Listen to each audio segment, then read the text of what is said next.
Friends, সিপ্রাস গার্ডেনের পক্ষ থেকে সকলকে জানাই শুভ সকাল। সকালবেলা বাগানে এসে এক ঝাঁক এরকম গোলাপের যদি কুঁড়ি দেখতে পাই, মনটা কিন্তু আনন্দে ভরে ওঠে। হ্যাঁ, এটা কিন্তু একটা গাছের একটা ব্রাঞ্চের কুঁড়ির কথা আমি বললাম। এসপানা বর্ষাকাল এখন, তাই বাগানে একটু ফাঙ্গাল প্রবলেম। গাছের মধ্যে পাতা সেরকম পরিষ্কার নয়, ফাঙ্গিসাইড স্প্রে করায় গাছের পাতাগুলো বেশ ম্যাড়মেড়ে হয়েছে, অয়েলি হয়নি, এবং গাছের মধ্যে টুকিটাকি পাতা ব্রাউন, বিভিন্ন রকম ব্ল্যাক দাগ এই সমস্ত লেগে রয়েছে। এগুলো নিয়ে কোনো চিন্তার কারণ নেই, সমস্ত কিছু এগুলো পরিষ্কার পরিচ্ছন্ন হয়ে যাবে। প্রুনিংয়ের পর এই সমস্ত পাতা পড়ে যাবে। যখন পাতা ডরমেন্সের দিকে গাছ যাবে, তখন এই পাতা পড়ে গিয়ে নতুন করে সমস্ত পাতা আসবে প্রুনিংয়ের পর। সেই সময় গোলাপের রূপ হচ্ছে সম্পূর্ণ আলাদা। দেখুন, একটা গাছে একটা ডালের মধ্যে একটা ব্রাঞ্চ হচ্ছে এই গোলাপের কুঁড়ি, আরও আছে। তো যাই হোক, এইটা একটা ডাচ ভ্যারাইটির রোজ, খুব সুন্দর। এটা ফুলটা এসপানা আমার ভীষণ পছন্দের ফুল। এটা যদি গরমের সময় এরকম হয়ে থাকে, তাহলে শীতকালে এর রূপ কত সুন্দর হবে। দেখুন, ঘন ঠাস পাপড়ি, তবে হ্যাঁ, কোনো গন্ধ নেই, এর রূপেতেই মন মুগ্ধ হয়ে যাবে। তো যাই হোক, আজকে বন্ধুরা আমরা আলোচনা করব রুট প্রুনিং করার পর রুট ট্রিটমেন্ট তো আমরা করবই। রুট ট্রিটমেন্ট করার পর গাছকে কি ফিডিং দেবো, বা যে সমস্ত বাগানিরা নতুন অথচ তাদের সেই সমস্ত রুট ট্রিটমেন্ট অলরেডি হয়ে গেছে, এই সময় বর্ষায় বৃষ্টির জল, তার সাথে গাছের র্যাপিড গ্রোথ আমাদেরকে নিতে হবে। তাহলে সেই সমস্ত বাগানিদের জন্য আমি আজকে একটা ফিডিং বলে দিচ্ছি। সেই ফিডিংটা আপনারা অ্যাপ্লাই করুন, দেখবেন গাছের রূপটাই পুরো পরিবর্তন হয়ে যাবে। সারাটা দিন আমাদের গোলাপ গাছকে কিভাবে পরিচর্যা করলে এবং অধিক মাত্রায় প্রচুর ফুল পাবো, সেই চিন্তা নিয়েই আমরা ব্যস্ত থাকি। কারণ আগামী শীতে একটা গাছ থেকে অধিক ফুল পেতে আমাদের কার না মন চায় বলুন? প্রচুর কুঁড়ি হবে, প্রচুর ফুল ফুটবে, বাগান আলো করে থাকবে। এই জিনিসটা আমরা সবাই চাই, কারণ গোলাপ আমরা সবাই ভালোবাসি। আমাদের প্রথম তালিকায় হচ্ছে আমাদের গোলাপ ফুল। গোলাপ আমরা কেউ ভালোবাসি না এমন কিন্তু নয়, আবার সেটা যদি বিভিন্ন ভ্যারাইটির উপরে হয়, সে তো আর কোনো কথাই নেই। তো যাই হোক, এই সমস্ত ভ্যারাইটিগুলো নিয়ে আমি একটা আলোচনা পরে করে দেব। তো প্রথমত বলি যে এখন বর্ষার সময় গাছকে কি ফিডিং দেব। দেখুন বন্ধুরা, একদম খাতা কলমে লিখে নিয়েছি যে এই বর্ষার সময় আমরা ফিডিংটা কি দেব। 12-61-0 প্লাস ম্যাগনেসিয়াম সালফেট। এই সময় ম্যাগনেসিয়াম সালফেট আমরা কিন্তু একটু কম রাখছি, এটা আমরা 1/2 গ্রাম দেব। 12-61-0 দেব 2 গ্রাম। এই দুটোকে মিশিয়ে একদিন দেব। যদি মিডিয়া ভিজে থাকে তাহলে কিন্তু তার পরের দিনটা ছেড়ে দেব, বা বৃষ্টির দিন হলে বৃষ্টির জল পেলে সেই দিনটাও আমরা ছেড়ে দেব। আর সেদিনকে মিডিয়াতে কোনো ফার্টিলাইজার অ্যাড করব না। তারপরে দেব 13-40-13 প্লাস ম্যাগনেসিয়াম সালফেট। এটার পরিমাণটাও ওই একই রেখেছি, 2 গ্রাম এবং 1/2 গ্রাম। এবার এখানে একটা জিনিস আমি লিখেছি, দেখুন, don't apply mustard cake and MPK 19-19 বা 20-20-20। এটা নিয়ে একটু বলি। 19-19 বা 20-20 এই সময় আমরা অ্যাপ্লাই করতে কেন বারণ করেছি, বা মাস্টার্ড কেকের জল আমরা কেন বারণ করেছি? বর্ষার সময় এখন মাস্টার্ড কেকের জল দিলে ফাঙ্গাস দেখা দেবে, যার কারণে গাছে আরও ফাঙ্গাল এফেক্ট হবে এবং ডাইব্যাকের সৃষ্টি হবে। এটা তো আমরা সবাই জানি, কিন্তু দিদি 19-19 বা 20-20 কারণ বারণ কেন করলো? এখানে এই এনপিকেটা দেওয়ার কারণ, বারণ করার কারণ হচ্ছে বাতাসের জলীয় বাষ্পে এবং বৃষ্টির জলে প্রচুর পরিমাণে এনপিকে আছে।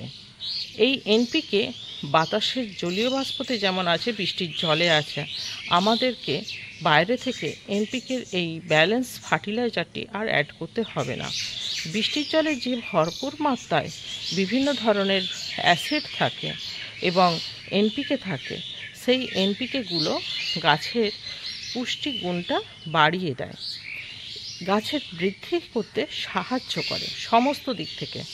বাগানে দেখবেন যে গাছটি গরমকালে প্রচণ্ড পরিমাণে একটা হিট ডরমেন্সির দিকে চলে যাচ্ছিল, গাছের গ্রোথ হচ্ছিল না, মিডিয়াতে এনপিকে দিয়েও কিন্তু গাছের বৃদ্ধি হচ্ছিল না, এখন কিন্তু সেটা দেখবেন বাইরের এনপিকে না ঢেলেই বৃষ্টির জলে যে সমস্ত গুণগুলো আছে অটোমেটিক কিন্তু গাছ নেবে এবং চচ্চর করে বৃদ্ধি পাবে।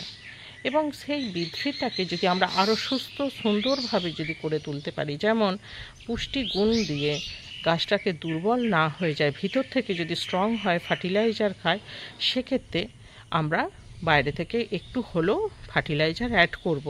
তা সেই ফার্টিলাইজারগুলো আমি পরপর বলছি। এই সময় ম্যাগনেসিয়াম সালফেট যতটা পারবেন একটু কম দেবেন, আর এনপিকে পুরোপুরি স্টপ।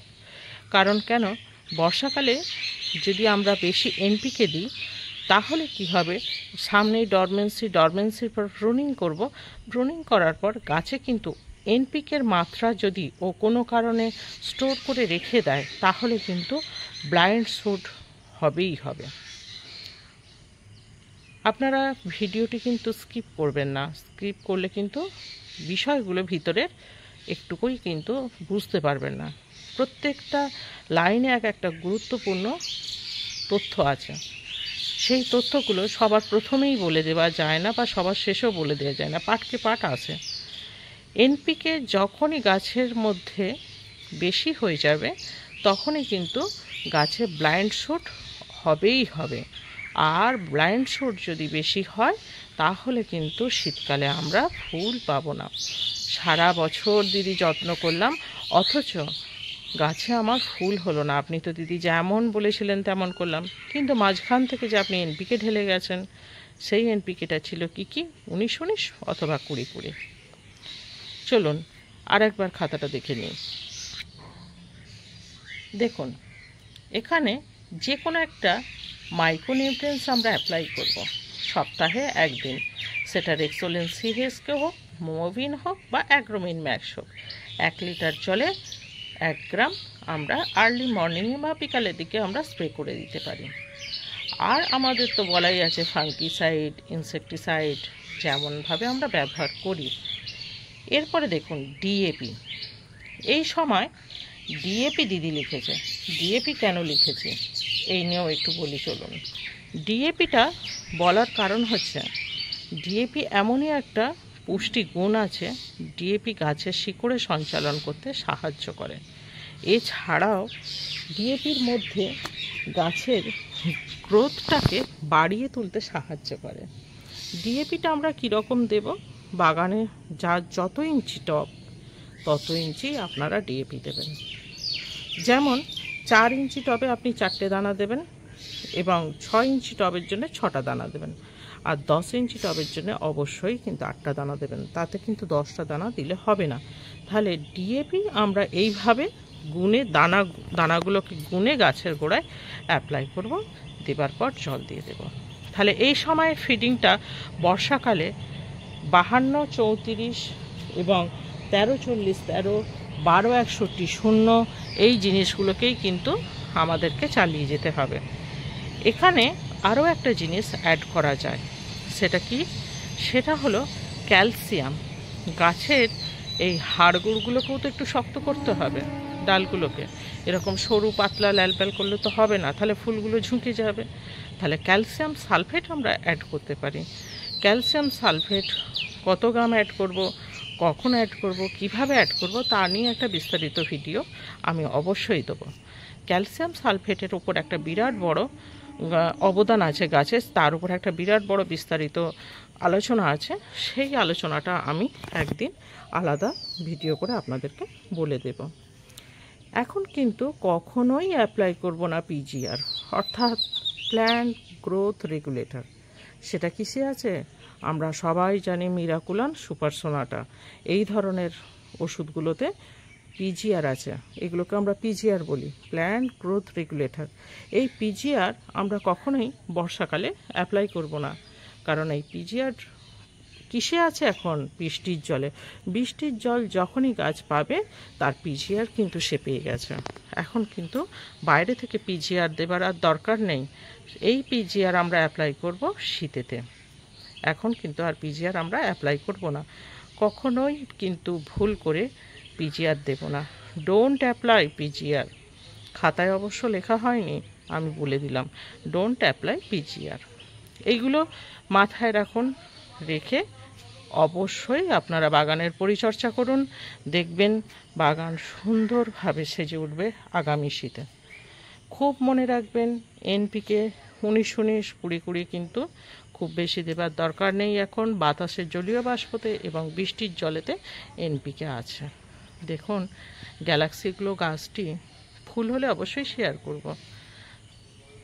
খুব বেশি বয়স নয়, একটা মাত্র বাঞ্চ। দেখুন একটা মাত্র বাঞ্চে আপাতত কটা ফুল ফুটে আছে, কুঁড়ি ফুটেছে দেখুন। এরপরেও কিন্তু এদিকে অনেকগুলো কুঁড়ি আছে। এরপর যদি গাছটি থেকে দুটো ব্যাসাল ছাড়ে, কোথায় যাবে রূপটা? গ্যালাক্সিগুলো এইচডি প্রজাতির একটি ফুল, খুব সুন্দর গন্ধ এবং লাইট কালারটা যা আছে পুরো মব কালারের ওপরে, দারুণ। অবশ্যই শেয়ার করব আপনাদের সঙ্গে। আগামী শীতে আশা রাখছি বাগানে ব্লাইন্ড স্যুট থেকে মুক্তি পেয়ে ফুল ফুটিয়ে আপনাদের সঙ্গে বাগানটিকে শেয়ার করব। আর এসপানাটা তো প্রথমেই দেখালাম আপনাদেরকে। এসপানা খুব ভালো একটা ভ্যারাইটি, কিন্তু একটু টাফ আছে। করতে পারেন, কোনো অসুবিধা নেই, আমি আছি পাশে। তো আজকের মতো কেমন লাগলো ভিডিওটা অবশ্যই জানাবেন। পাশে থাকা বেল আইকনটা বাজিয়ে রাখবেন নিত্য নতুন ভিডিও নোটিফিকেশানটি পেতে। আর চ্যানেলে যদি নতুন হয়ে থাকেন অবশ্যই কিন্তু চ্যানেলটিকে সাবস্ক্রাইব করবেন। আর কি, সুস্থ থাকুন, ভালো থাকুন, বাগান করুন, আমাদের মতো চ্যানেলগুলোর পাশে থাকুন, এইটুকুই বলবো। কোনো কিছু অসুবিধা হলে কমেন্ট করবেন, যে কোনো অসুবিধাতে, যে বিষয়টা বুঝতে পারছেন না অবশ্যই কিন্তু আমি আবারও বলবো। বিস্তারিত ভিডিও আছে, এর পরপর অনেক ভিডিও আছে, সেই ভিডিওগুলো নিয়ে আমি আগামী দিনে খুব তাড়াতাড়ি ফিরে আসছি। আজকের মতো এইটুকু। সুস্থ থাকুন, ভালো থাকুন।